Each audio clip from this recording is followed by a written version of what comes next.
La voz tras la sombra.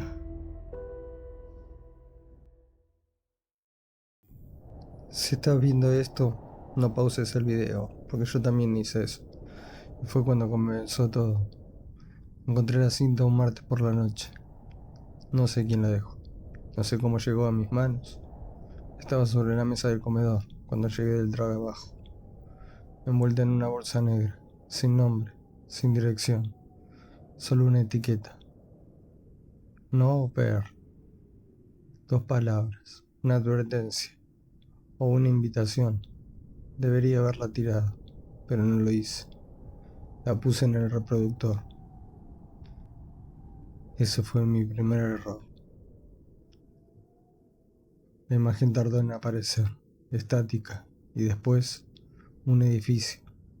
Pero había algo que no estaba bien. 4 pisos de concretos y herrumbre, con las ventanas rotas y la fachada cubierta de manchas negras que podían ser humedad o quemaduras. No había carteles, no había señales, ningún elemento que me dijera dónde estaba eso ni cuándo fue filmado.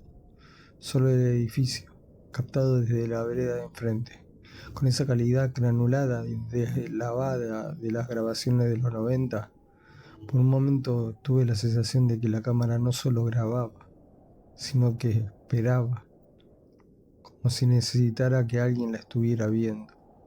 Luego pensé que alguien la había grabado por error y que la cinta había pasado de mano en mano hasta llegar a mi mesa. Pensé mal. Realmente me estaba esperando, porque después de 30 segundos la cámara empezó a moverse, lentamente, como si alguien estuviera caminando hacia la entrada del edificio. Las puertas de metal estaban abiertas, dobladas hacia afuera, como si algo las hubiera empujado desde adentro. La cámara entró, y adentro era diferente. Era la misma estructura gris, los mismos pisos de baldosas rotas, pero en la habitación que la cámara enfocó, en lo que debía ser algún tipo de oficina del primer piso, había dinero. No exagero, billetes. Miles de billetes apilados en fajos ordenados sobre escritorio de madera oscura, iluminados por una luz cálida que no tenía ninguna fuente visible. Dólares, pesos, no distinguí bien las denominaciones, pero la cantidad era obscena. Era el tipo de riqueza que uno solo ve en películas o en sueños. Me incliné hacia la pantalla, y en ese momento la cinta hizo algo que ninguna cinta debería poder hacer. Se pausó sola.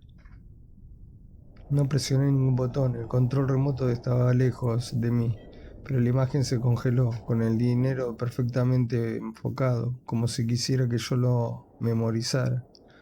Luego siguió. La cámara subió al segundo piso, más habitaciones, más riqueza imposible. Relojes, joyas en vitrinas de cristal, cuadros con marcos dorados que parecían valer fortunas. Entonces llegó al tercer piso y ahí estaban ellas, 3 mujeres, sentadas en una sala amplia, con muebles de cuero claro y luces tenues, como en un departamento de lujo. Se reían entre ellas, hablaban, pero sin sonido, como si el micrófono de la cámara no las captara. Cuando la cámara se acercó, una de ellas miró directo al lente, directo a mí, y sonrió. Luego la imagen se distorsionó, un glitch largo, feo, que hizo que la pantalla vibrara con colores imposibles. Cuando volvió, una de ellas tenía algo en la mano, un papel, con mi nombre escrito, mi nombre completo. Debí apagar el televisor, debí sacar la cinta y tirarla a la basura, pero no podía. Hay algo en la mente humana que cuando ve algo imposible no huye, sino que se congela, que sigue mirando como si creyera que encontrará una explicación si espera lo suficiente. Así que seguí viendo. Y la mujer del papel empezó a hablar, esta vez con sonido, una voz suave, casi susurrada, que decía: Ven, todo esto es tuyo. Solo tienes que venir. y apareció en pantalla una dirección. una dirección que reconocí de inmediato, porque estaba a 12 cuadras de mi casa. No era un video viejo, era algo que reaccionaba a mí. No sé en qué momento dejé de sentir que yo estaba viendo la cinta y empecé a sentir que la cinta me estaba viendo a mí, pero tenía que verlo con mis propios ojos, así que decidí ir, y eso hice. Fui esa misma noche. El edificio era real. 4 pisos, fachada de concreto, ventanas rotas exactamente donde la había visto en el video, pero desde afuera, desde las ventanas vacías, nada de luces cálidas, nada de arte en las paredes, solo silencio y oscuridad, y el olor a cemento húmedo que tienen todos los edificios que llevan años sin que nadie los habite. Las puertas estaban abiertas, dobladas hacia afuera, exactamente como en el video. Entré. El primer piso estaba vacío. No había escritorio, no había billetes, no había ningún tipo de riqueza. Solo escombros, paredes descascaradas y el crujido de mis propios pasos sobre baldosas rotas. El celular me daba apenas algo de luz. Me dije que me había equivocado, que ese no era el lugar. Pero entonces escuché algo en el segundo piso. Un arrastre lento, como algo pesado moviéndose, y supe que no me había equivocado de lugar. El segundo piso también estaba vacío, pero el sonido era más fuerte. No era un arrastre, era una respiración profunda, espaciada, demasiado lenta para ser humana, que llenaba el corredor como si el edificio mismo estuviera vivo. Vi la sombra antes que al ente, proyectada en la pared del fondo del corredor, agrandada por el ángulo de mi celular. La silueta de algo que se erguía hasta el techo con extremidades demasiado largas y una cabeza que no tenía la forma correcta. Se movía. Venía hacia mí. Corrí. Las paredes estaban cubiertas de marcas. Subí al tercer piso por instinto y lo que encontré ahí fue peor que la sombra.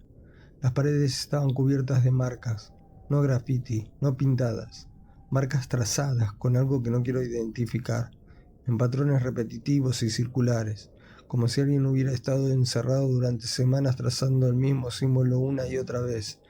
Y en el centro del corredor, colgando del techo con algo que no era cuerda, estaban las cintas, docenas de ellas, cintas de VHS, exactamente iguales a la mía, balanceándose en el aire sin ninguna corriente que las moviera. Y entonces lo vi.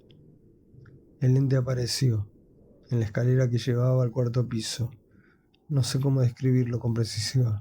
Quiero decir que era una figura humana porque eso es lo más cercano que tengo. Pero no lo era. Era alto, demasiado alto, con la cabeza inclinada hacia un lado como si el cuello estuviera en un ángulo que ninguna anatomía real permite.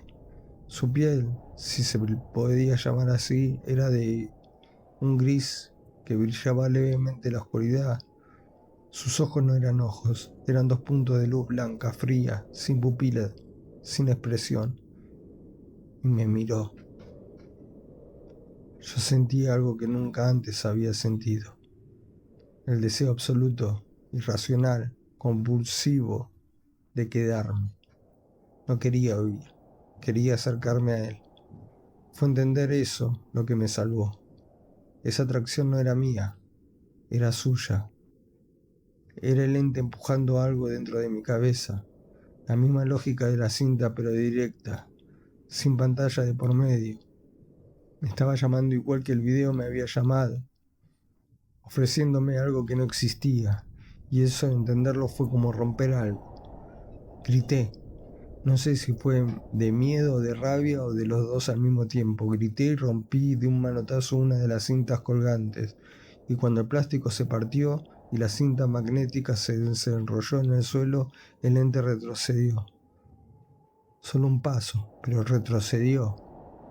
Rompí otra y otra. Bajé arrancando cintas y partiéndolas mientras corría hacia la salida, y cada vez que una se rompía escuchaba detrás de mí algo que podría describir como un grito, pero más parecido a estática, al sonido de un televisor que pierde la señal.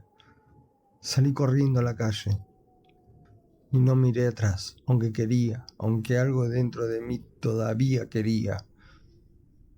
Nunca volví. No hablé con nadie durante semanas. No llamé a la policía porque no sabía qué decirles. No le conté a nadie porque no tenía las palabras. Solo seguí con mi vida o intenté hacerlo, aunque algo en mí sabía que algo no estaba del todo bien, que había quedado algo pegado. Porque a veces, tarde en la noche, cuando el televisor está apagado, la pantalla negra refleja mi cara. Y detrás de mi cara, muy al fondo, como si el televisor fuera una ventana o un corredor oscuro, veo un punto de luz blanca. 2 puntos de luz blanca. Mirándome. No te va a pasar nada al principio, eso es lo peor, solo. Solo cuando apagues la pantalla no mires demasiado tiempo, porque al principio no vas a estar solo. Al principio apenas se nota una sombra, algo fuera de lugar. Pensás que es tu cabeza, pero cada día está un poco más cerca. Yo ya no tengo que buscarlo. Está ahí, cada vez que miro. Y no sé qué va a pasar cuando esté justo detrás de mí. Pero hay algo que sí sé.